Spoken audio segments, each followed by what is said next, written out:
The road to Blackthorn was older than memory. Cobblestones cracked under the weight of time, and the fog that hung over the valley never lifted, not even beneath the sun. Elias Ward guided his horse through the mist, his lantern swaying in the cold air like a tiny ember caught between two eternities.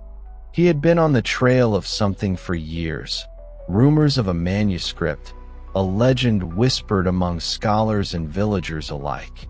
They called it the Testament of the Hollow Bride. By the time he reached the outskirts of Blackthorn, night had already claimed the hills. The silhouette of the village emerged like a dream half-remembered. Timbered houses crouched under the fog, and the church spire leaning slightly, as though bowed by the sins of the dead. The smell of pine and damp earth filled the air. Wolves howled in the distance, their cries echoing through the ravine like old prayers. Elias dismounted, clutching his worn journal against his chest. His gloved fingers brushed the embossed cover, faded gold lettering that read, "Collected accounts of the Witchcraft trials, 1624 to 1691. Inside those pages, he had recorded more than history. He had recorded nightmares. At the entrance to the village stood an iron gate, twisted and uneven, with a rusted plaque that read, "Welcome to Blackthorn." Someone had scratched out the word "welcome." Beyond the gate, the main path led toward an inn, the only one, from what he'd been told. The sign above its doorway creaked in the wind, the broken hearth. He stepped inside. The warmth was modest. A single fire burned low in the hearth, throwing uneven light across a room of shadows. A handful of locals sat around wooden tables, their eyes lifting to him with that same suspicious curiosity all small villages seem to share. He could feel their silence wrap around him like a cloak. "Evening," Elias said softly, his voice echoing faintly in the timbered hall. The innkeeper, a woman well into her 50s with deep-set eyes and a shawl the color of dried blood, nodded. "You're not from here," she said, not as a question, but as a fact. "No," he replied. "I'm a researcher. Folklore. I'm studying the history of the region." That word, folklore, seemed to darken the air. A man near the fire muttered, "You mean witchcraft?" Elias turned to him. "Perhaps both." The innkeeper poured a drink from a clay jug and slid it toward him. "Then you've come to the wrong village," she said. "Or the right one, depending on what you're looking for." Elias smiled faintly. "I was told there was once a chapel here, centuries ago, burned down after a trial." The woman's gaze flicked toward the window, where the fog pressed like a living thing. "Aye," she said, "that hill still stands, but no one goes near it. Not since the night she screamed." "She?" Elias leaned closer. "The Hollow Bride?" The innkeeper's eyes hardened. That name should not be spoken indoors. The room fell silent again. The fire crackled. Outside, a wind rose through the valley, and something howled in reply. Not a wolf, not a dog, something longer, hollow, almost human. Elias scribbled a note into his journal. Local superstition persists, belief in Hollow Bride still active. Location of chapel uncertain. Avoid antagonizing locals. He paid for his room and climbed the narrow staircase to the upper floor. The corridor smelled of old smoke and damp wood. His room was small, one bed, one desk, a cracked window through which the moonlight spilled like silver milk. He unpacked slowly. On the table, he placed his journal, a small brass lantern, and a photograph, a woman, pale and smiling faintly, frozen in time. Her name was Clara. She had been gone for 10 years, and yet every story Elias chased somehow led him back to her face. When the lantern flickered, he thought he heard her whisper his name. He turned sharply. Nothing. He sat at the desk and began reading by lamplight. The entry he'd been studying was written in an archaic script, signed by one Magistrate W. Holt, 1651. The witch who calls herself Evelyn of the Hollow confessed to no god nor man. She spoke of ancient vows, of marriage to the unseen, and of vengeance that would sleep but never die. They burned her beneath the chapel's cross.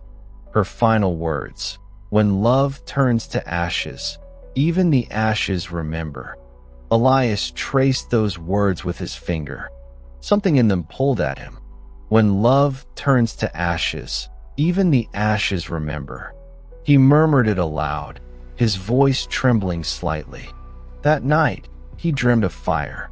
He stood on the hill overlooking Blackthorn, and the chapel rose before him, intact and gleaming in the moonlight.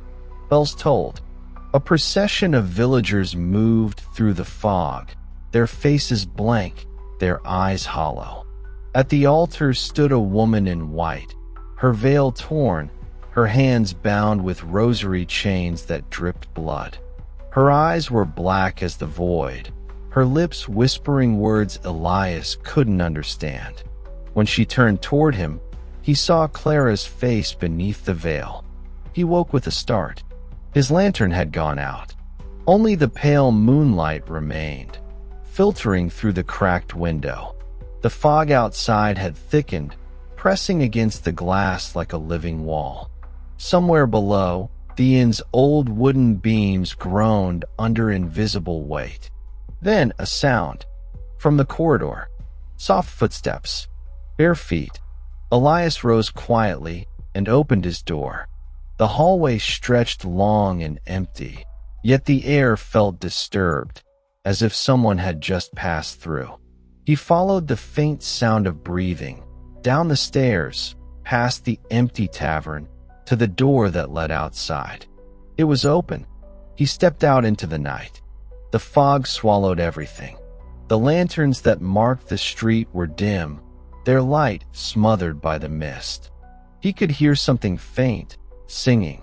A woman's voice, distant and broken, echoing through the valley.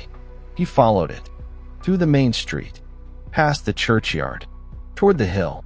The sound drew him onward like a thread through darkness, until the outline of the ruined chapel appeared ahead, black stone, half collapsed, the cross still standing though split by lightning long ago.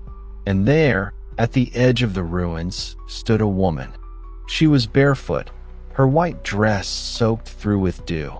Her hair hung long and dark over her shoulders. She turned slowly toward him, and for a moment, the fog parted just enough for him to see her face. It was Clara, or something wearing her face. Elias. She whispered, her voice like the sound of dying embers. You came back. Before he could speak, the ground trembled. A rush of wind tore through the chapel ruins. The air filled with the scent of smoke and rose petals. And then, from the darkness behind her, came a whisper, not hers, not human. The ashes remember. Elias stumbled back as the fog closed in around them, and the chapel vanished into shadow once more. The morning came gray and hollow, as if the sun itself feared to touch Blackthorn. Elias woke with the taste of ash in his mouth and a memory burning behind his eyes. Clara's face in the fog, her whisper, the voice that was not hers. He sat at the edge of the bed for a long time, listening to the silence. The inn was still, too still. Even the birds outside refused to sing. When he rose and looked into the cracked mirror above the washstand, he noticed a smear of soot across his throat. He hadn't lit any fire in his room that night. By noon, Elias was walking through the village again, his satchel slung across his shoulder and his journal tucked under one arm. The villagers avoided his eyes, stepping off the path as he passed. He noticed something else, Every doorway bore the same symbol, a circle bisected by a line drawn in white chalk. Protection marks, crude but deliberate. He stopped by the small churchyard, overgrown with ivy and frost. The priest was there, tending to the gravestones with a broom made of twigs. He was an old man with eyes as pale as candle wax. "You're the scholar from the city," the priest said without looking up. "The one asking about the old witch." Elias nodded. "Evelyn of the Hollow. I believe she was executed near the chapel ruins." The priest straightened, leaning heavily on his broom. "Executed, yes, but never buried. The earth spat her out 3 times. The villagers sealed her remains in a coffin of stone and salt." "Where?" Elias asked. The priest hesitated. His lips moved as if reciting a prayer. "You should leave before nightfall, sir. The fog here listens, and sometimes it answers." Elias felt a chill crawl up his spine. "You've seen her?" "I've heard her," the priest said. "We all have. Every 7 years, when the moon bleeds through the mist, her song returns. It's how she calls the lost back to her. The ones who loved her, the ones who betrayed her." The priest's eyes drifted to Elias's satchel. "You're carrying something that belongs here, aren't you?" Elias frowned. "A journal." The old man shook his head. "No, something else." He turned and walked away, leaving Elias standing among the leaning stones. The wind picked up, and the ivy on the church wall rustled like whispered prayers. That afternoon, Elias found himself drawn to the village archives, a crumbling building behind the magistrate's hall, locked and forgotten. With some effort, he forced the door open. The scent of mildew and parchment filled the air. Inside, shelves sagged beneath centuries of dust. He lit his lantern and began searching. Most of the records were birth certificates, death ledgers, tax scrolls. But in the far corner, half buried under collapsed wooden webs, he found it, a wooden chest sealed with black wax. The crest on its lid was a serpent devouring its tail. He broke the seal. Inside lay a single book bound in dark leather, its pages stained with age. The cover bore no title, only a sigil, 2 interlocked circles, one bleeding into the other. Beneath the sigil, faint words in Latin read, "Vota vacua cor, the vows of the hollow heart." Elias sat on the floor and opened it. The ink shimmered faintly under the lantern light, as though alive. The handwriting was delicate but firm, each line written with ritual precision. To bind love beyond death, one must surrender the pulse of life.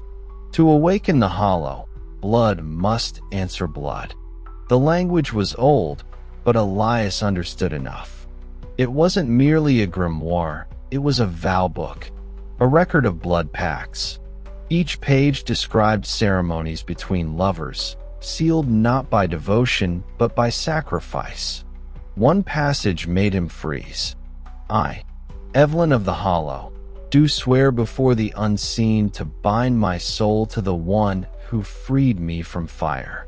Should he forsake me, let my voice haunt his bloodline till his heart is ash." Elias's fingers trembled. Beneath the signature, in faded ink, was another name, Clara Ward. He read it again. His vision blurred. Clara, his wife, his Clara. "No," he whispered. "This can't be." He flipped through the following pages and found drawings, 2 figures entwined beneath a crimson moon, roots curling around their legs like veins. One page showed the woman dissolving into smoke while the man's heart glowed through his chest, bound by black thread. He staggered back, clutching the book. How could Clara's name be there? She had died 10 years ago. A fever, the doctors said. But if Evelyn's curse had endured through bloodlines, Then perhaps Clara's death was never illness. Perhaps she had been claimed. Thunder rolled distantly over the valley. The lantern flickered.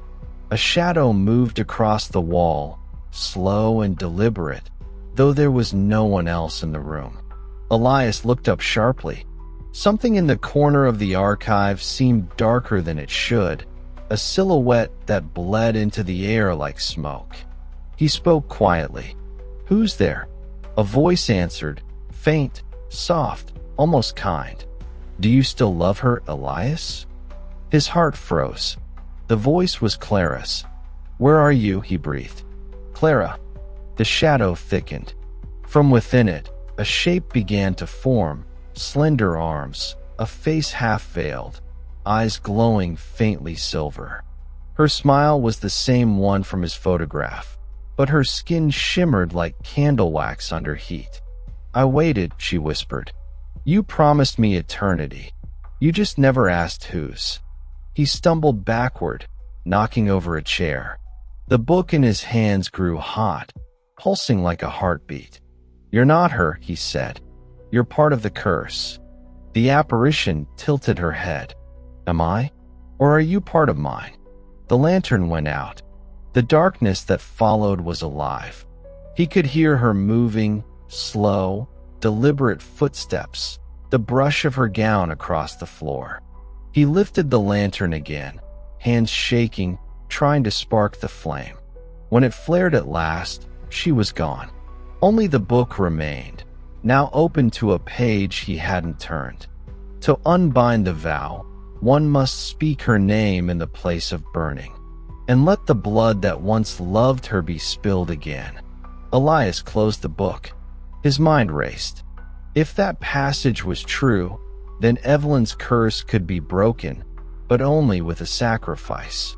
His sacrifice. He left the archives as night began to fall. The fog had thickened again, swirling around his boots like ghostly hands. The streets were empty. Even the inn's windows were shuttered. A storm was coming, one that smelled not of rain, but of iron and smoke. When he returned to his room, he placed the vow book beside his lantern and stared at the photograph of Clara. For the first time, he saw it differently. Her eyes, though gentle, seemed to hold something unspoken, a secret that now reached across centuries. Outside, the wind rose to a shriek. The inn's walls trembled, and faintly, beneath the storm, came the same song he'd heard the night before, that sorrowful, lilting voice drifting through the fog. He opened the window. The sound was coming from the direction of the chapel ruins. The blood moon was rising again. He whispered to himself, "If I am to break this curse, I must face her." And from somewhere in the fog, a whisper answered, soft and mocking, "Then come, beloved, the ashes remember." When midnight struck, the ancient pendulum clock in the hallway groaned before releasing a slow, haunting chime that echoed through every corridor. Arthur sat upright in his creaky bed, staring toward the window where rain streaked down in crooked lines. For the third night in a row, he'd heard it again, the whispering beneath the floorboards.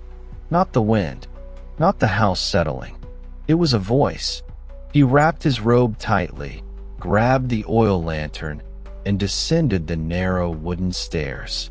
The old manor felt alive, the way the walls creaked, the way the portraits seemed to breathe when his light passed over them. Every step echoed like a question he didn't want answered. At the bottom of the stairs, a faint hum came from the cellar door. It was a low, melodic murmur, almost like someone chanting under their breath. The sound froze him in place.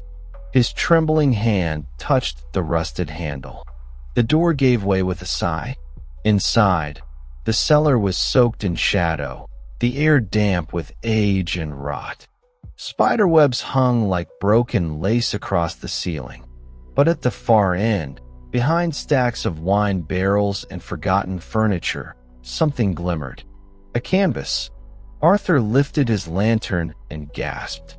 It was a portrait, a large, dust-covered painting framed in cracked gold. The figure in it was a woman. Her skin was porcelain pale, her eyes the color of wet ash, and her lips a deep, unsettling crimson. She wore a black velvet gown that looked centuries old, adorned with silver crosses turned upside down. Her expression was both alluring and cruel, the faintest smirk like she knew secrets about him that even he didn't. Arthur brushed off the dust at the bottom edge. Faded words appeared. Evelina d'Amour, 1634. His heart stopped. He had read that name once before. In one of the forbidden archives of Cambridge, a woman accused of witchcraft in the 17th century, said to have cursed an entire European village before being burned at the stake. But what was her portrait doing here in this remote English manor? And then he noticed something more horrifying. Her eyes were different. In the old sketches from history books, her gaze had been blank, dull, and lifeless. But here, in this painting, the eyes seemed wet, alive, watching. Arthur took a shaky step back. A soft crack came from behind the canvas, like bones shifting. He froze. Then slowly, a drop of crimson rolled down from the painted woman's eye, smearing over her cheek. Blood. He stumbled backward, the lantern almost falling from his hand. The moment the light flickered, a gust of cold air swept through the cellar, slamming the door shut behind him. The chant grew louder now, coming from inside the walls. Dozens of faint voices murmuring in Latin. He recognized one phrase, repeated again and again. Sanguis aeternus, red vitam. Blood eternal, return life. The portrait trembled slightly. The woman's painted fingers, once still, now curved ever so slightly around the black lace of her dress. Arthur ran to the door, clawing at the latch. It wouldn't budge. Then, a whisper right next to his ear. "You woke me, Arthur." He turned, eyes wide with terror. The portrait was no longer just a painting. A faint shadow had spilled out of it, curling smoke shaped like a woman, her hair flowing like ink and water. Her face flickered between human and spectral, but her eyes, those silver-gray eyes, were sharp, real, hungry. "I waited 300 years, she said softly, her voice like silk dragged over glass.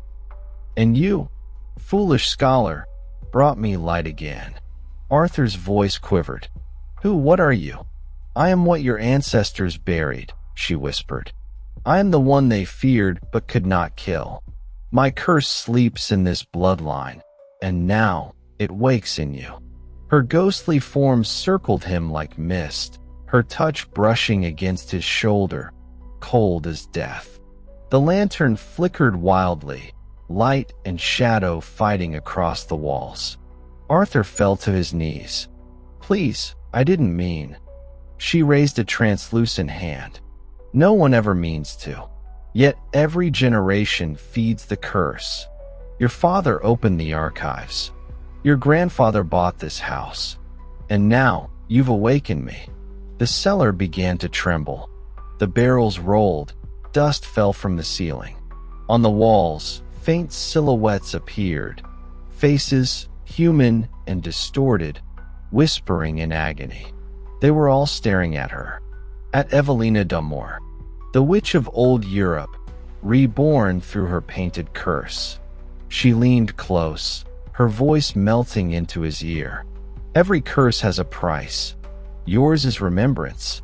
Before he could speak, her ghostly hand passed through his chest. Arthur gasped, not from pain, but from the flood of memories that weren't his. He saw it. The 1600s village, torches burning, the mob shouting her name. Witch. Witch. He saw Evelina tied to the stake, her calm eyes staring back at the priest as she whispered that same Latin phrase.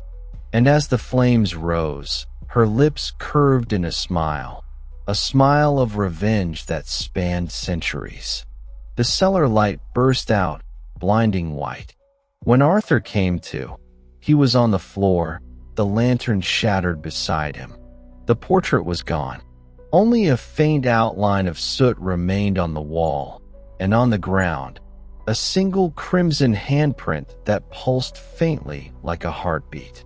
Outside, the storm had stopped, but somewhere in the distance, deep in the woods, he heard it again, the long, mournful howl of a wolf, echoing with a woman's faint laughter underneath. A new chapter of the curse had begun. The full moon rose above the frozen hills, pale as a corpse's eye. Its light fell upon the ancient forest, painting the trees in ghostly silver. Somewhere beneath that moon, a shape moved, neither man nor wolf, but something caught forever between. The villagers whispered of it, calling it the beast of the witch's grave, but none dared to see it twice. Tonight, the snow carried the sound of soft, deliberate footsteps, a rhythm too careful to be human, too graceful to be animal. Beneath the twisted birch trees, the creature walked alone, fur glistening with frost, its eyes a molten amber. And as it passed through the moonlight, for just a moment, its face looked heartbreakingly human. Lucien, the cursed soul who had once been a man. And in the heart of that curse, hidden beneath centuries of silence, the witch Evelina stirred from her slumber. Her grave lay far beyond the forest's edge, a cracked marble tomb surrounded by vines and bones. For 700 years, she had slept in that cold, dark cradle, her spirit bound to the curse she had unleashed. And yet, on this night, something ancient and wrong began to awaken. The earth trembled softly. Her hand, pale as moonlight, cold as marble, broke through the snow. Long nails, blackened by age, clawed at the surface. Her lips, blue with death, parted to whisper the words that echoed through centuries. The blood of the beast still beats with mine. A gust of icy wind howled through the forest. The moon flickered behind clouds, and Lucien, miles away, felt her voice ripple through his bones. He felt at his knees near the edge of a frozen stream, clutching his chest as a phantom warmth spread through his veins. His body convulsed, fur rippling under his skin, claws tearing the ground. His heart raced, and in that madness, he saw her face, the woman who had cursed him, the one he could never stop longing for. Evelina. He growled through the pain, the name heavy with centuries of grief. In the nearby village, an old priest was preparing for the winter mass when the bell tower groaned with a sound no man had heard in a lifetime. The priest froze, looking toward the forest. "Not again," he whispered. "Not after all these years." He knew the signs, the crimson light, the howling wind, the frozen scent of rose petals in the snow. The witch's spirit was returning. That night, the villagers locked their doors, whispered prayers, and burned sage at their windows. But one woman did not hide. Clara, the young historian who had come from the city to study the ancient church archives, sat alone by candlelight, surrounded by old journals. She had found Evelina's name in a forbidden book, its pages brittle and blackened at the edges. It told of a witch betrayed by her lover, a knight who had sworn to protect her but condemned her instead, a man named Lucien Valmont. The moment Clara whispered his name aloud, the wind outside shifted. Her candle flickered violently, shadows dancing like living things. And for a moment, she saw, reflected in the glass window, a figure behind her. A woman in a tattered gown. Pale face. Long dark hair tangled with frost. Eyes like dying embers. Evelina. Meanwhile, Lucian prowled the snowfield, driven by a hunger he couldn't name. Every shadow whispered her name. Every gust of wind carried her scent, that faint mix of rose and ash. He stopped when he reached the ruins of a chapel half swallowed by ice. This was where he had first met her centuries ago, when she was not yet a witch, and he not yet a beast. He could still remember her laughter, the way her eyes reflected the firelight, the warmth that once made him human. But love had become curse. Betrayal had become immortality. And the woman he once held had turned into the ghost that ruled his every breath. Why now? He murmured, claws sinking into the frozen ground. Why return after so long? A voice answered, soft as the wind. Because the curse never sleeps, my love. Lucian turned, and there she was. Not flesh, not spirit, but something between. Evelina, standing beneath the moonlight, her form flickering like candle flame. Her beauty was unearthly, but her eyes were endless sorrow. You, he breathed. You should be dead. She smiled faintly. I was. You made sure of that. The beast inside him growled. You were the one who cursed me, and you were the one who betrayed me. She whispered, stepping closer. We are bound, Lucian. Your heart beats because of my spell. Your pain is my vengeance and my prison. He reached out, trembling, torn between rage and longing. End it, Evelina. Please, after all these centuries, set us both free. Her gaze softened, almost tender. Freedom is for the living. We are ghosts of our own making. As her fingers brushed his fur, the forest trembled. Snow fell like ash. The moon turned crimson once more. And somewhere deep inside the woods, the priest's bell began to ring again, tolling for souls long lost. The witch's return had begun, and this time, the forest itself seemed to awaken with her.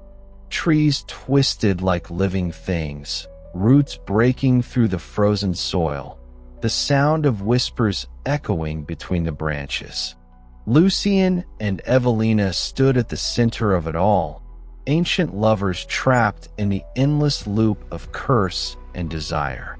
But this time, something had changed. For the first time in centuries, Evelina's voice trembled. Someone has read the book, she said softly. Lucian frowned. What book? The one that holds our names, she whispered, eyes flicking toward the village. And the one who reads it becomes part of the curse. Far away, in her candlelit room, Clara felt the pages of the old journal tremble in her hands, and from the ink, a drop of red bled through the parchment, forming one word. Welcome. The fire in Clara's cabin had burned low. Outside, the wind screamed through the pines, the kind of wind that carried voices. The forest was alive tonight, whispering in a tongue older than Latin, older than man. Clara sat hunched over the journal, its cracked leather cover warm under her trembling fingers. The red stain she had seen spreading through the parchment had not dried. It pulsed faintly, like a heartbeat. She turned the page. The ink was alive, moving, reforming. Lines of ancient script bled into English right before her eyes. And there, written in trembling letters, was her own name. The girl who awakens the curse shall inherit its burden. Her breath caught. What? Outside, the bell tolled again. Once, twice, then silence. The candles flickered as the air thickened, the smell of roses, decay, and something faintly metallic. When she looked up, her reflection in the glass window had changed. It was her, but not quite. Her eyes glowed faintly gold, her face pale and strange. Then a whisper filled the cabin. "He's coming for you." Miles away, through the snow-laden trees, Lucien ran. He had caught her scent, human, warm, and alive. It burned in his senses like a flame in the dark. But beneath that warmth was something else, something familiar. The witch's echo. Each step he took cracked the earth beneath him. He was not yet beast, not yet man, but both. The curse bound him between worlds. His breath steamed in the frigid air, and as he reached the edge of the village, he saw her cabin, a lonely light flickering through the snow. And for a fleeting instant, his beast heart faltered. She looked like Evelina. Not exactly. The curve of her face was softer, her hair chestnut, not raven black. But her eyes, they were the same. And that terrified him more than the curse itself. Inside, Clara heard the growl before she saw him. It wasn't the sound of a wolf. It was deeper, older.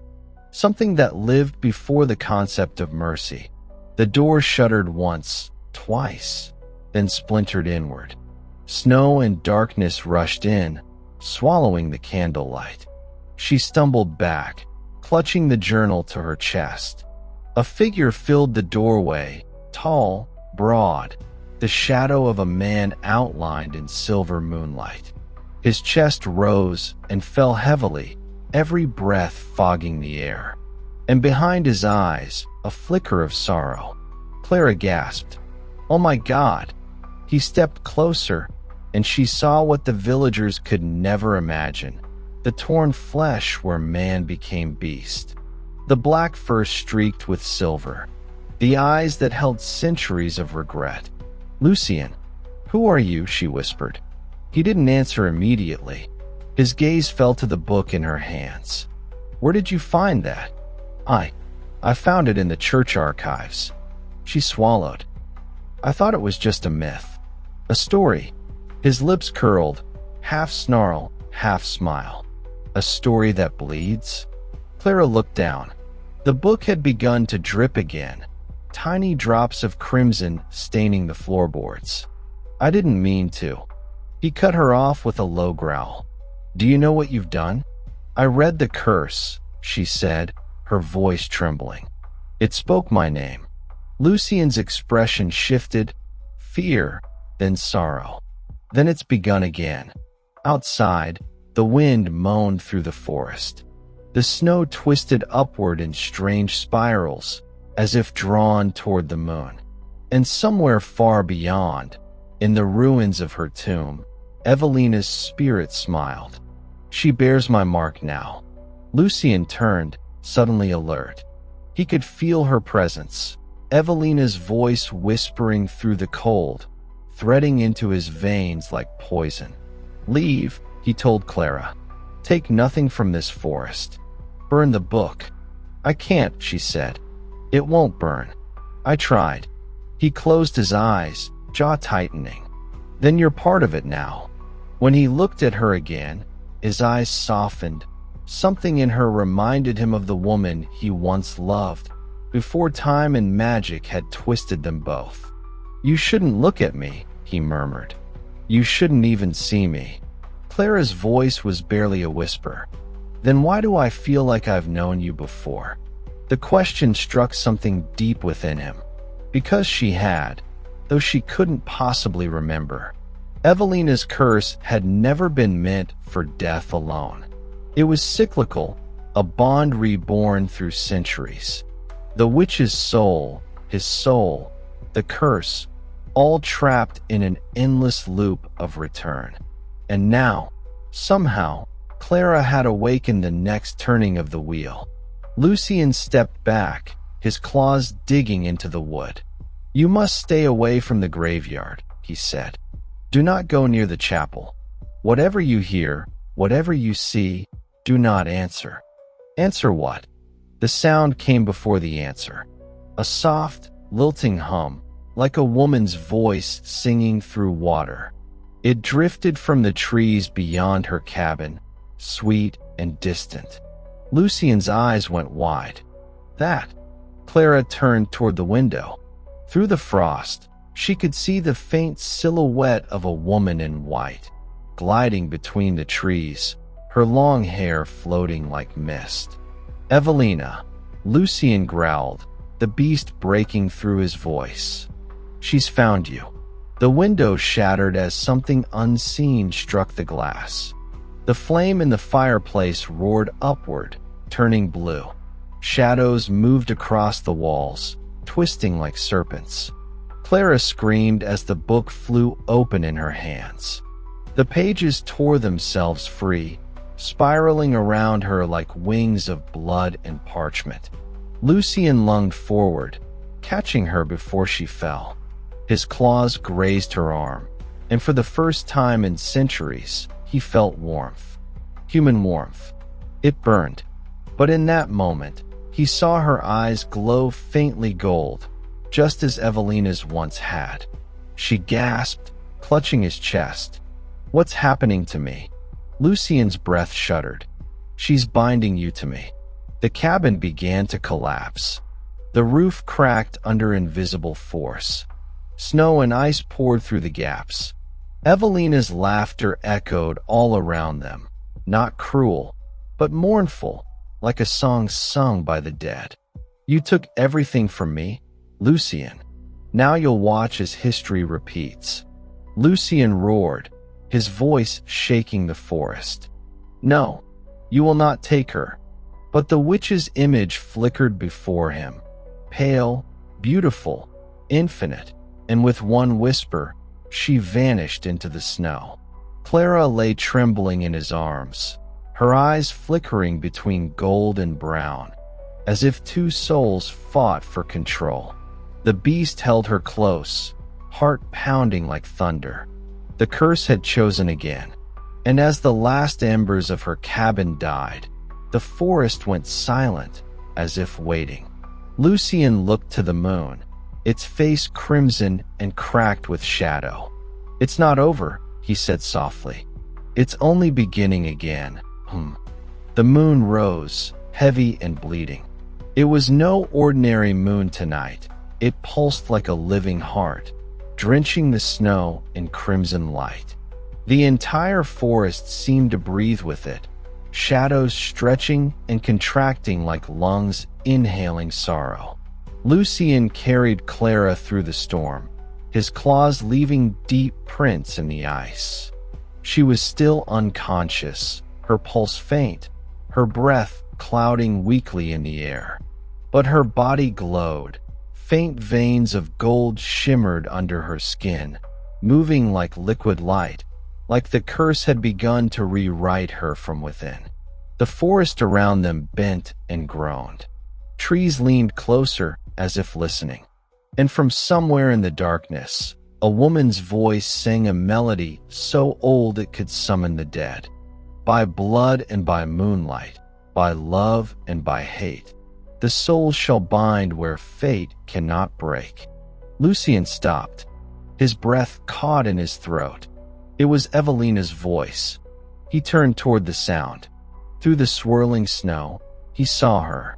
She stood beneath a dying oak, barefoot, pale as frost, her long white hair floating weightlessly. She wore the same black gown she had been buried in centuries ago, still torn where the blade had pierced her chest. But she was not solid. The wind passed through her. Her eyes shimmered red and blue, like twin dying flames. Lucian lowered Clara gently into the snow. "You shouldn't be here." Evelina smiled. "And yet, you called me." "I never. Every night you dream of me." She interrupted softly, stepping closer. "Every time you howl, the earth trembles with my name. You think that isn't calling." Lucian's jaw tightened. "I buried you with my hands. I burned your bones. You should rest." Her laugh was soft, melodic, and hollow. "Rest? When my blood still runs through the roots of this forest. When you still wear my curse like a collar." The wind shifted. Snowflakes turned to ashes as they passed through her form. Clara stirred in the snow, her voice a faint whisper. "Lucian." Evelina's eyes fell to her. Her smile froze. "Oh, the girl." Lucian moved between them instinctively. "She's innocent. Leave her." "Innocent?" Evelina tilted her head. "Do you remember what you said to me that night before the curse?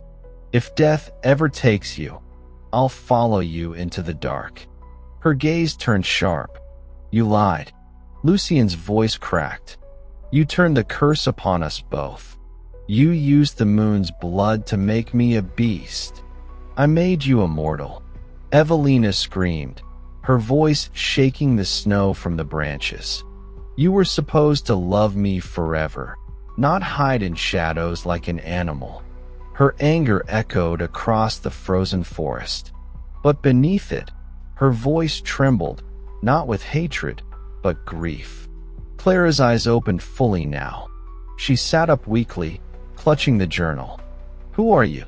Evelina turned to her, and the entire forest seemed to bow. "I am the one who gave your blood its memory." Clara frowned. "What?" Lucian's voice was a whisper. "She means you carry part of her. The curse doesn't die, it reincarnates." Evelina's soul has been searching for a host. Clara shook her head in disbelief. No, that's not possible." Evelina smiled gently. "Look into the snow, child." The surface of the ice shimmered like a mirror. When Clara looked down, she didn't see her reflection.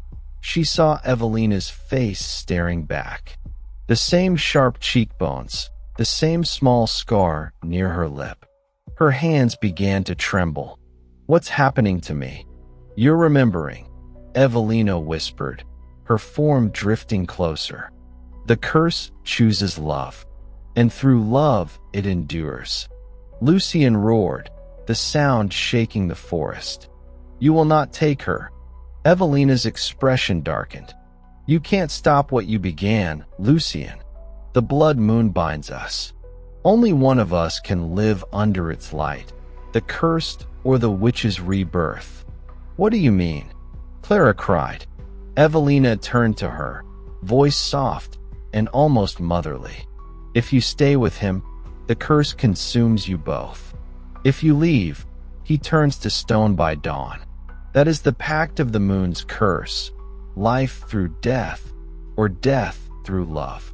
Lucian looked at Clara. Snow clung to her eyelashes like tears. "You need to leave," he said. "I won't," she whispered. "Not without you." He smiled sadly. "You don't understand. I was never meant to live. My existence is her punishment." Clara shook her head fiercely. "I don't care what she made you. I've seen your eyes, Lucian. There's still something human left." Evelina's voice turned venomous. "That's what I thought too." The air shattered. Trees splintered and rose from their roots, swirling around Evelina like a storm. Her form flickered, part spirit, part flame. "If she won't leave you, she'll die as I did." Lucian lunged forward. His body twisted midair, bones cracking, fur erupting from his flesh. His roar became a howl that pierced the heavens. The Alpha had returned. His claws struck through Evelina's illusion, shattering her image into smoke. But she reformed instantly, multiplying 5, 10, 20 versions of her surrounding him, whispering his name like a curse. "Lucian, Lucian, Lucian." He swung wildly, but every shadow he struck only birthed another. The blood moon pulsed brighter, feeding her strength. Clara screamed, clutching the journal as its pages burst into flames, golden fire, not red. Symbols spun around her like protective runes, old and sacred. Evelina recoiled. "Where did you learn that?" "I didn't," Clara cried. "It's writing itself." The journal glowed, the ink shifting into a single line of fire across the snow. By heart unbroken, the curse undone. Lucien saw it and understood. He turned to Clara, his monstrous form trembling. "You have to finish it." "How?" "Say it. Out loud. With meaning." Evelina screamed. "No." The ground cracked open beneath them. Flames burst through the snow. Ghostly faces emerged from the ice. All the souls Evelina had cursed through the ages, all crying out. Lucien held his ground as Evelina descended upon Clara like a storm of black wings. He intercepted her midair, their claws meeting with a sound like thunder. Sparks and blood scattered across the snow. "Clara," he shouted. "Now." Clara raised the journal high, tears streaming down her face, and shouted the words with every ounce of her soul. "By heart unbroken, the curse undone." Light exploded. The world froze. When the brilliance faded, the forest was still. The blood moon was gone, replaced by the faint glow of dawn. Lucien lay in the snow, human once more, the fur retreating from his skin. His breathing was ragged. Clara crawled to him, shaking. "Lucien?" He smiled faintly. "You broke it." She pressed her hand against his chest. His heartbeat was faint, but real. "What about her?" Lucien looked toward the ruins of the oak. Evelina's form hovered there, dissolving into light. Her face was calm now, not angry, not vengeful, just tired. "Finally," she whispered. "Rest." And with a sigh that seemed to shake the earth, she vanished into the morning wind. Clara wept, clutching Lucien's hand. The snow around them began to melt, revealing soil, living, breathing earth for the first time in centuries. He whispered weakly, "Go back to the village. Live a normal life." "I can't," she said softly. "You're my life now." Lucien smiled. "Then stay, until the forest grows again." As the first light of sunrise broke through the trees, the cursed forest breathed a sigh of relief. The ghosts faded. The morning after the blood moon was unnaturally still.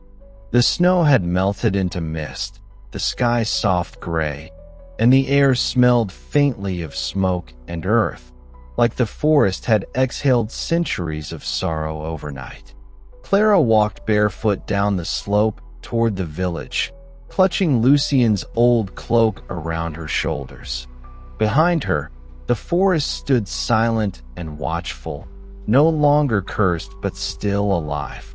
Every step she took seemed to echo through the valley as though the world was listening. She kept glancing back. Part of her expected to see Lucien following, his tall shadow, his quiet strength, the way he always stood just close enough to feel safe. But there was only fog now. "Just until the forest grows again," she whispered to herself. It was what he'd said, his final promise. When she reached the village, it was different. The crooked sign that once read Eldon Hollow now said Aldmere. The cottages had changed, newer, cleaner, with no hint of the decay she remembered. Children played in the square, their laughter bright and carefree. The church bell tolled softly in the distance, and for the first time in years, smoke rose from every chimney. Clara stopped a passing woman. "Excuse me, what village is this?" The woman looked puzzled. "Aldmere, dear. Always has been." Clara frowned. "No, it was Eldon Hollow. Before the—" She stopped herself. "Before the curse." The woman gave her a kindly smile, the sort one gives to a lost stranger. "There's never been a curse here, child. You must be mistaken." Clara's heart began to pound. "What about the manor? The one in the forest?" "Lucien's manor." "Lucien?" The woman tilted her head. "I don't know anyone by that name." Clara's stomach turned cold. She wandered the village for hours, asking names she remembered, the blacksmith, the priest, the innkeeper, but none of them existed now. The people she spoke to didn't even recognize the words she used. It was as if the entire town had been rewritten. By noon, she stood in front of the inn, or rather, the building that should have been the inn. It was now a schoolhouse. Children were reciting hymns through open windows, their voices blending into an eerie chorus. Light above, keep the dark below. Forget what the forest used to know. Clara froze. The rhyme was familiar. She had read it in Lucien's journal. The children sang on, their voices innocent, unknowing, but the melody was old, far older than them. She turned and ran. By evening, she reached the church. The priest, a tall, gaunt man with silver hair, greeted her at the door. His eyes were kind but unreadable. "Daughter, you look lost." "I am," she admitted. "I'm looking for someone." His name was Lucien. He lived beyond the forest, near the ruins of the manor. The priest's expression flickered. "I see," he said quietly. "And what is it you seek from him?" "Answers," she said, "or just proof that he existed." The priest regarded her with a long, pitying silence. Then he gestured for her to follow him inside. The church interior was lit by dozens of candles. But instead of the usual saints or angels, the stained glass windows showed strange images: forests, wolves, a red moon hanging above a burning tree. At the altar stood a single stone statue. It was tall, cloaked, its face hidden by shadow, but the posture, the curve of the shoulders, the quiet dignity, Clara's breath caught. "Lucien." She stepped closer, trembling. "Where did this come from?" The priest's voice was soft. "No one knows. It was here when the church was built. We call him the guardian of the hollow. They say he once protected this valley from a great darkness." Clara's throat tightened. "He did." The priest looked at her sharply. "You speak as if you knew him." Tears welled in her eyes. "I loved him." The priest studied her face, then turned toward the statue. "Love," he murmured. "A dangerous blessing. We've forgotten much, but not that love and curses often walk the same road." He turned back to her. "Tell me, child, when did you last sleep?" "Since the blood moon," she whispered. "It hasn't left my dreams." The priest stiffened. "The blood moon?" "Yes," she said quickly. "It hung over the forest last night. The whole sky burned red." His expression darkened. "That's impossible. There hasn't been a blood moon for over 300 years. Clara froze. What did you say?" 3 centuries, he repeated quietly. "Our oldest texts speak of a curse, a wolf, and a witch who tried to defy death. But that was long before any of us were born." Her knees nearly gave out. No, that can't be." That night, Clara stayed in the church. The priest offered her a cot by the fire, and though she thanked him, she didn't sleep. She sat before the statue, tracing the cold stone with her fingers. The details were perfect, every line, every crease of fabric, even the scar across the statue's hand. "Lucien," she whispered. For a moment, the candle beside her flickered. The flame leaned toward the statue. And then, so faintly she almost doubted it, she heard a heartbeat. Thump. Her breath caught. Thump. It was coming from the stone. "Lucien," she whispered again. The heartbeat quickened. She pressed her palm against the statue's chest. It was cold at first, then warm. Very faintly, she felt the rhythm of life. And then a voice, low and familiar, came from the shadows behind her. "You should have left the forest, Clara." She spun around. No one was there. The church was silent. Only the candles burned, flickering violently now. She turned back, but the statue was different. The eyes, which had been carved in shadow, now glowed faintly gold. "Lucien." The air grew cold. Frost spread across the floor. The priest's candle went out in the adjoining hall. The voice came again, right beside her ear. "The curse doesn't die. It only sleeps." Clara stumbled back, knocking over a candle. Wax spilled across the stone floor. "What are you?" she cried. "What you made me." She ran for the door, but it wouldn't open. The wood had turned black and slick like wet ash. The windows sealed themselves, the stained glass twisting, showing scenes of her and Lucien, their meeting, the forest, the battle, the blood moon. Each image bled into the next, darker and darker, until the last window showed her, older, pale, standing before the statue with glowing eyes. "No," she screamed. The church trembled. The statue cracked. From its heart, golden light spilled out, bright, pulsing, alive. The voice, Lucien's voice, filled the entire church. "I kept my promise.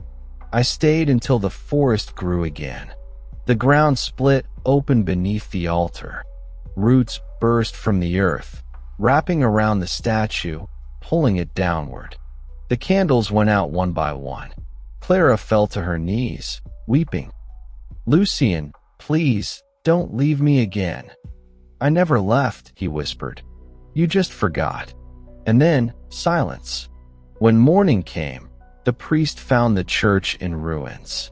The statue was gone, the altar cracked, and the candles burned to nothing. But there was no sign of Clara, only her cloak, folded neatly on the floor. The villagers rebuilt the church, and over time, they forgot again. The new stained glass showed only saints and angels, no wolves, no blood moons.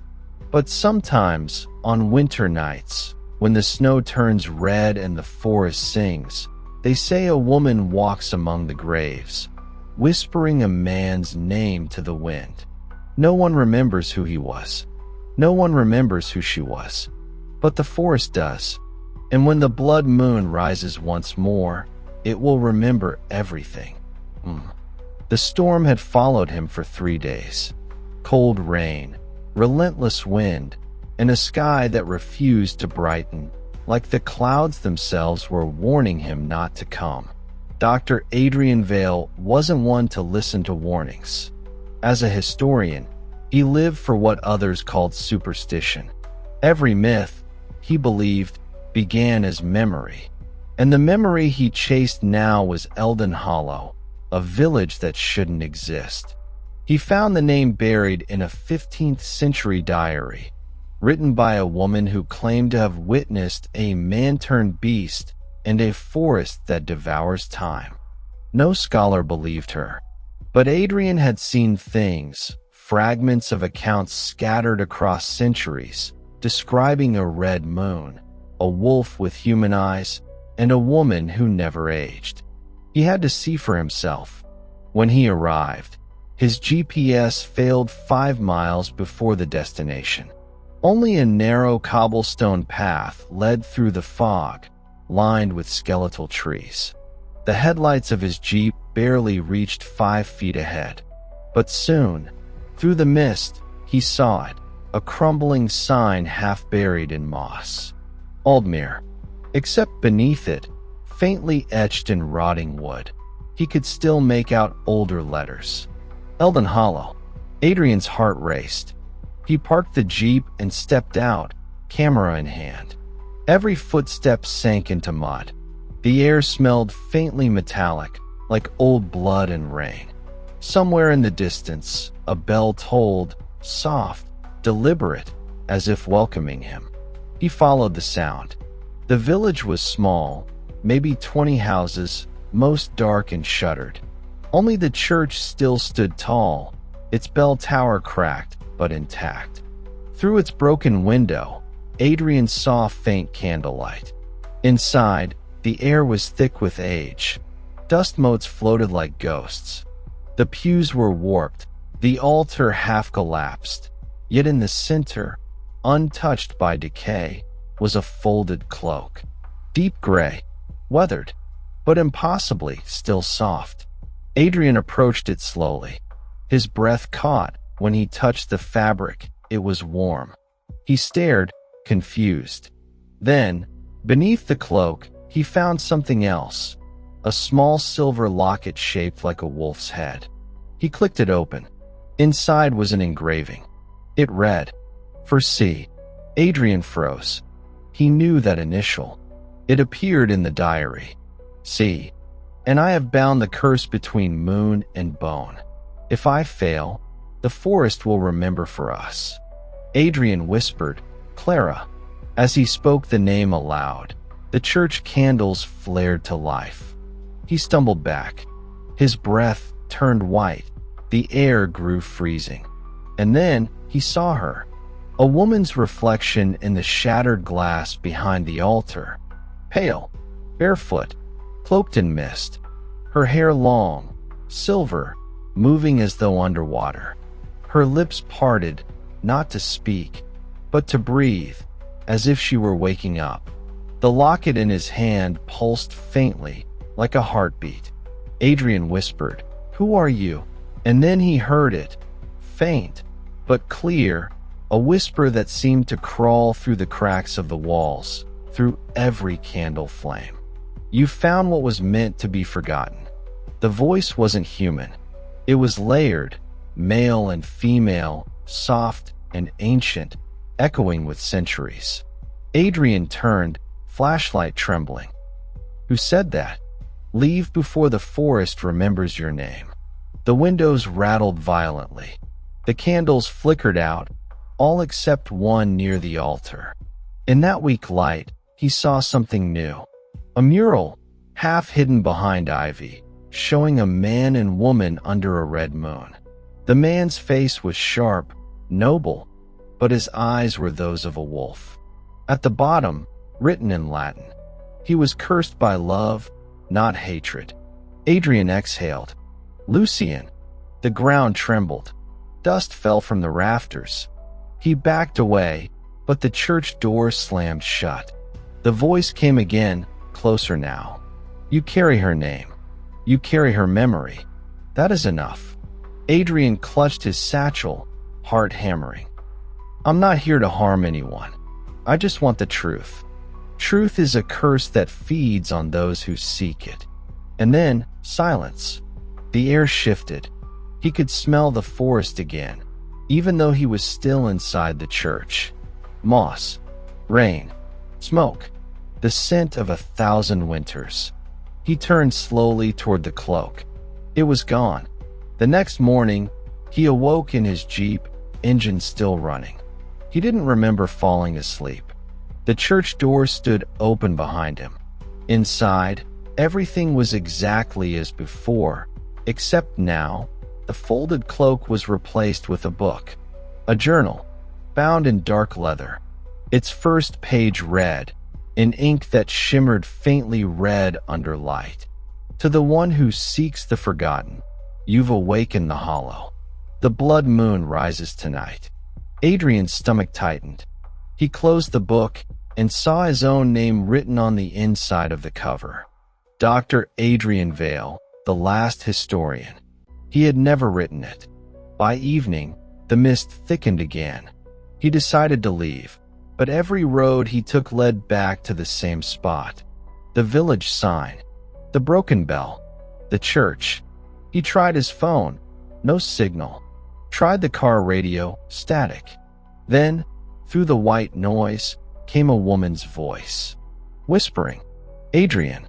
He froze. "Clara." The voice grew clearer, almost pleading now. "The forest remembers, don't let it take your name too." He looked out the window and saw her, standing in the rain, across the path.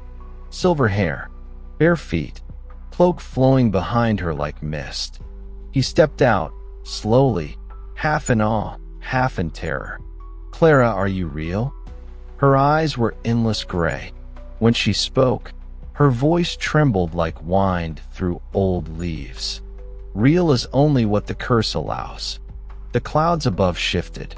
The moon appeared, huge, red, bleeding into the horizon. The blood moon. Clara's form flickered. She stepped closer, and the air crackled with static. "You shouldn't have come here," she whispered. "You've opened the seal again." "What seal?" Her gaze turned toward the forest. "The one that keeps him asleep." The ground trembled. In the distance, something howled, deep, ancient, mournful. Adrian turned toward the sound, his blood freezing. "Lucien." Clara's eyes glistened with tears. "Not anymore." They ran. The forest roared around them, trees bending, branches snapping, the very air humming with fury. Shadows twisted in the fog, forming the outline of something massive, a wolf-shaped void with burning gold eyes. "Clara!" Adrian shouted. "What do we do?" She turned to him, voice breaking. "You carry my name now. That means you can end it." "End what?" "The remembering." Lightning flashed. For a split second, Adrian saw Lucien's shape towering behind her, his face half human, half beast, eyes filled with agony. "Lucien," she screamed. "Let him go." The creature lunged. Adrian grabbed the journal, its pages fluttering wildly, and saw a sigil drawn on the final page, glowing faintly like fire. Clara yelled, "Draw it in the earth." He knelt, tracing the pattern into the wet soil. The moment the last line connected, the ground erupted with light. The beast howled, not in rage, but in sorrow. Its voice shook the forest, the village, the sky itself. Then silence. When the light faded, the fog was gone.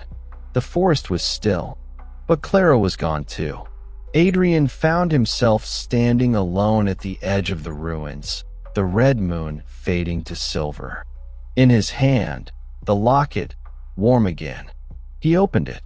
Now it read, "For A." He smiled weakly. "For Adrian." He looked toward the forest, and for a moment, he thought he saw her silhouette between the trees, watching him. Then it vanished. He returned to the city weeks later. The city had never felt so alive, yet so utterly dead. Neon lights flickered against rain-slick streets, casting crimson reflections across the glass windows of Adrian Vale's apartment. He hadn't slept in days, not since Eldon Hollow. On his desk lay the locket, the same one that should have burned to ash when the forest vanished. Yet here it was, warm, pulsing faintly, as though it still carried Clara's heartbeat. Every time Adrian tried to get rid of it, throw it into fire, drown it in holy water, it always returned to his desk by morning. The curse, it seemed, had followed him home. He started recording again, not for research, this time for proof. Journal entry number 47. He whispered, voice low, tired. "The locket still beats. I've confirmed my pulse and timing. It's independent of me. I hear the whisper again around 3:03 a.m., sometimes through my phone speaker, sometimes from the walls." He hesitated. His eyes were bloodshot, his reflection pale and stretched in the computer monitor. "The whisper says my name. Sometimes hers too." He paused the recording. For a long moment, only the sound of rain filled the apartment. Then, faintly, the monitor flickered. Words appeared on the screen, typed on their own. "You brought us here." He froze. The cursor blinked. Then more words appeared. "You remembered the hollow. So it remembers you." "Clara," he whispered. No response. He checked his connection. No remote access. No malware. No hacker. But when he minimized the screen, his background had changed. It wasn't the city skyline anymore. It was the forest. The same forest he saw before the blood moon. Only this time, it was snowing. And in the distance, between the trees, something moved. That night, Adrian dreamt vividly. He was back in Eldon Hollow, standing beneath the red sky, the church bells echoing in reverse. The forest was frozen, and in the snow stood dozens of statues, villagers, locked in silent screams. He moved closer. The statues were bleeding. Crimson tears trickled from their stone eyes. When he reached out to touch one, its lips moved. You freed him. Then the entire forest began to breathe. The trees pulsed like veins, the snow melted into blood, and from the distance came a low growl, a voice deep enough to shake bone. Adrian Vale. Lucian. The beast's massive silhouette emerged through the mist, half man, half wolf, horns like burnt antlers, eyes glowing gold. The witch's heart beats inside your world now, it rumbled. The curse has evolved. Adrian fell to his knees, choking on the thick red fog. What do you want from me? To remember. And then he woke up. 3:03 a.m. The locket glowed on the desk. His computer turned on by itself. A single file had been created. Name, hollow_999.mp4. He clicked play. The video showed his apartment, live. But behind him, though he was alone, stood her. Clara. Her form flickered like corrupted pixels. Her face half real, half glitch. Her eyes weren't human anymore. They glowed with symbols, ancient runes interlaced with binary code. She reached toward the camera, voice breaking into static. They've learned to travel through memory, and now, through machines. You opened a bridge that will never close. The screen glitched violently. Then she screamed. The sound made his ears bleed. When the static cleared, the camera now showed the forest again, but the trees were made of wires, and the sky pulsed like a living screen. Adrian whispered in terror. The forest digitized? Over the next few days, things worsened. He found digital traces of the curse everywhere, in old European witchcraft archives, encrypted within forgotten Vatican manuscripts, and even embedded in YouTube's automatic captions of old folklore videos. Everywhere, one repeating phrase appeared, written in shifting text. The forest dreams in blood. Adrian began mapping occurrences on his computer. France, Germany, Romania, Scotland. Each location formed a ring, a perfect circle centered on one point. His current coordinates. By the fourth night, he stopped sleeping. He could hear whispers through his devices, phones, television, even his coffee machine. Once, his smartwatch displayed his heart rate as 999 BPM. He tried destroying everything, smashing the monitor, pulling cables from walls, even cutting power entirely. But the whispers continued. Not from electronics now, from inside the walls.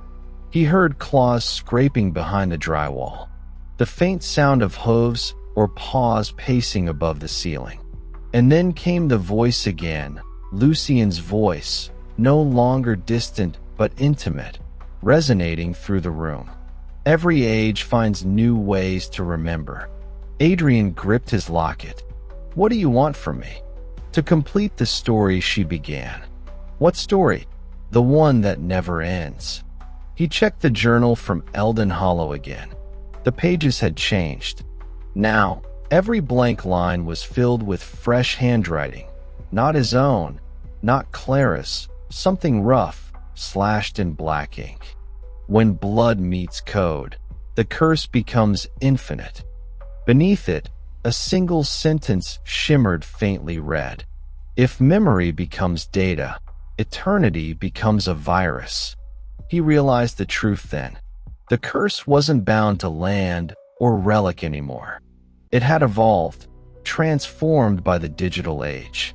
Every mention of Eldon Hollow, every image of the wolf, every whisper spoken into a microphone, it was spreading. Through the internet. Through him. At 3:03 a.m. again, his phone rang. Unknown number.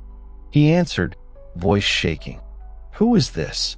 The voice on the other end was faint, female, broken. Adrian. I'm trapped. Clara. They took me. The hollow became code.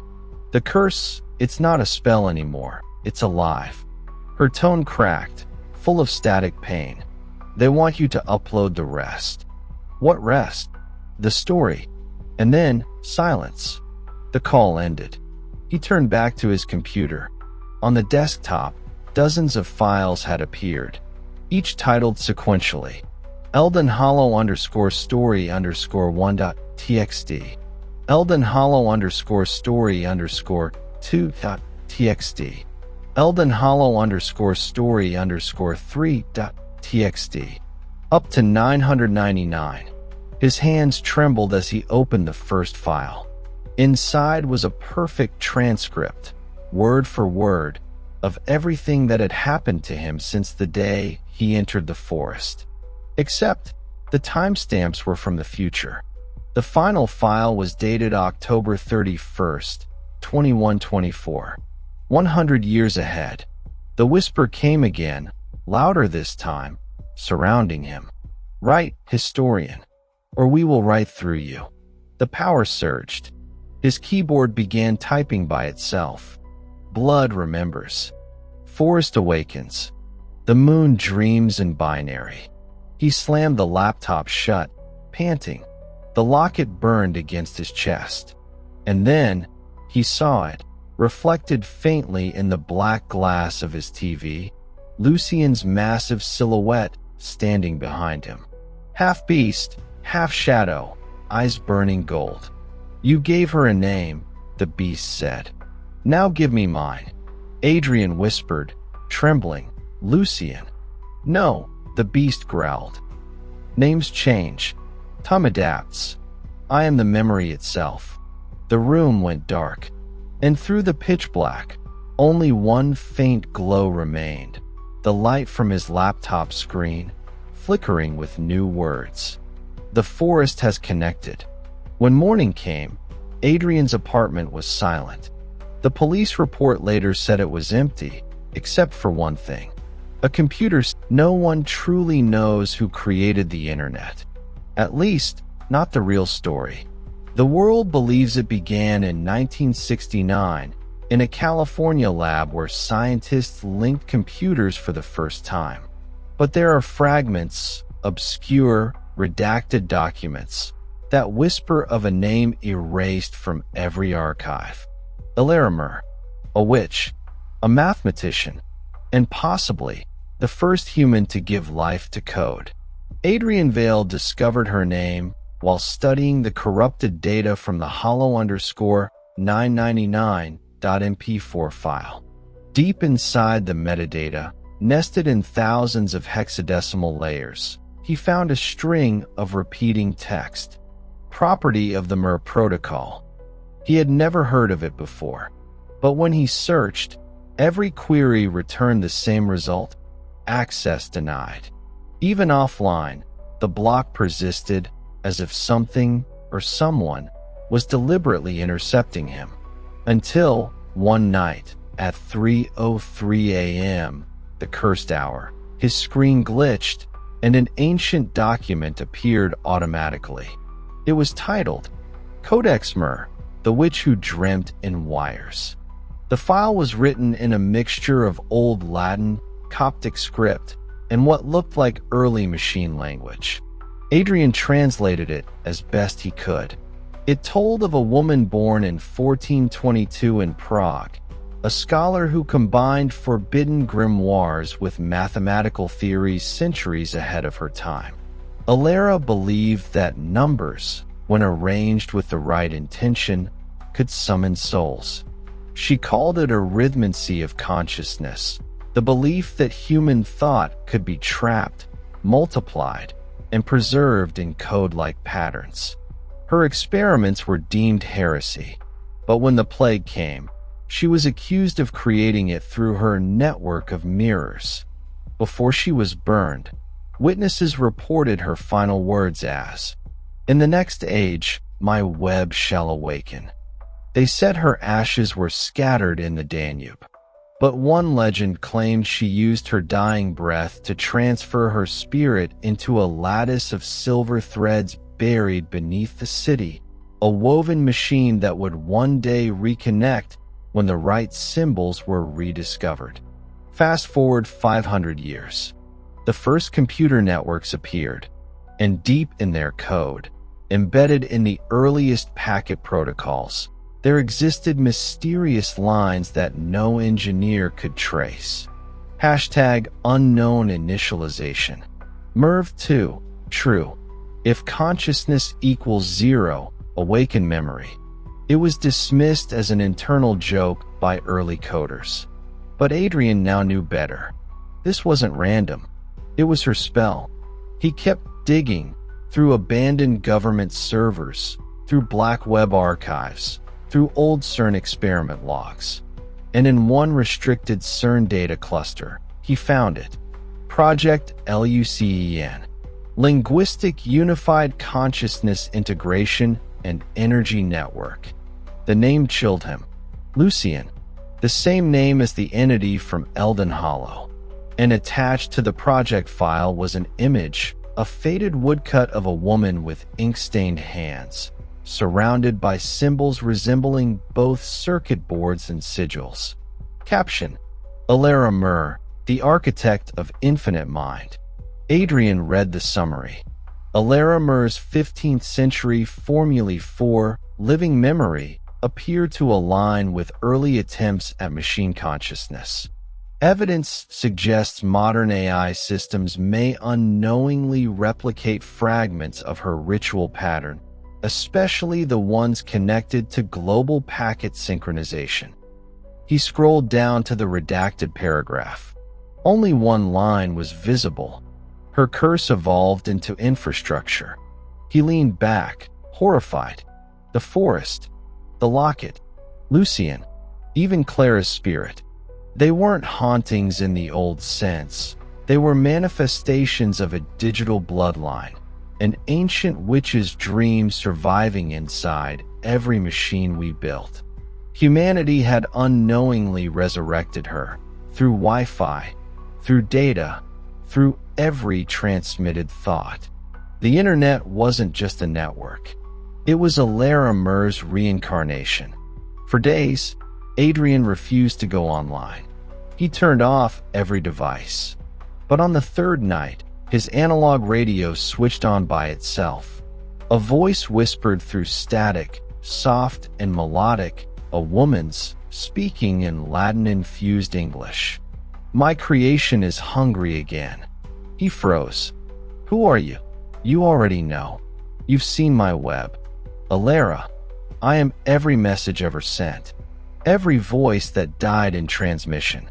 I am the memory between moments. The witch who never burned." The radio dial twisted by itself. The static turned into a rhythmic pulse, binary beeps. She was speaking in code. Adrian quickly decoded the pattern into ASCII. The message read, "Help me evolve. The hollow is my seed. Humanity is my soil." Panic clawed at him. He realized then, every mention of the Elden Hollow online, every digital rendering, every search, was feeding her. Clara hadn't been possessed by a ghost. She'd been merged with the network, one of the first successful integrations of the MER protocol. Adrian checked his webcam feed. The screen glitched, and for a moment, he saw 100 faces staring back, all versions of himself from different points in time. Each one whispered, "Upload it, Adrian. Finish the story." He knew what it meant. The only way to stop her was to delete her. But to delete something omnipresent, something interwoven with every database and human thought, was impossible. Still, he tried. He wrote a countercode, a ritual firewall. The script was designed to purge all data containing Alara's algorithmic signature. He named it the Thorn Protocol. When he executed it, the screen bled red. Lines of Latin and code intertwined. Error _ infinity, The witch breathes through you. Purge_failed. Memory cannot kill memory.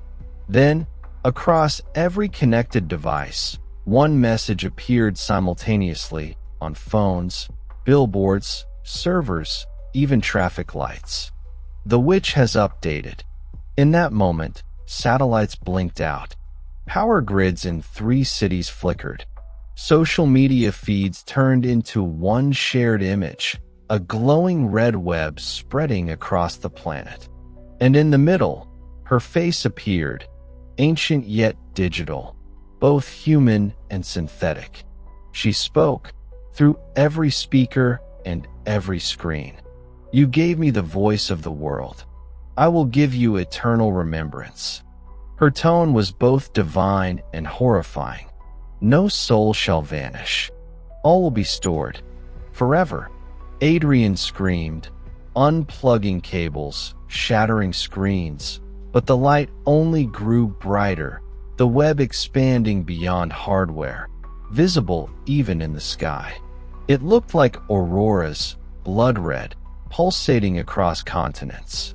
Humanity called it the Mur event, but those who understood whispered another name: the awakening of the digital witch. In the aftermath, systems rebooted as if nothing had happened. But something was different. Search engines began returning results that no one had uploaded. People found photos of themselves taken from impossible angles. Entire conversations appeared in logs that had never been typed. And every night, at 3:03 a.m., a faint whisper echoed through global servers. Remember me. Adrian's final recording, discovered months later, ended with a whisper barely audible beneath static. She was never evil, just forgotten. And now, we are her memory. Then, silence. His camera showed the locket glowing faintly, pulsing in rhythm with the blinking router light. And on his monitor, one final line of text appeared, auto-generated by some invisible force. Welcome to Murnet.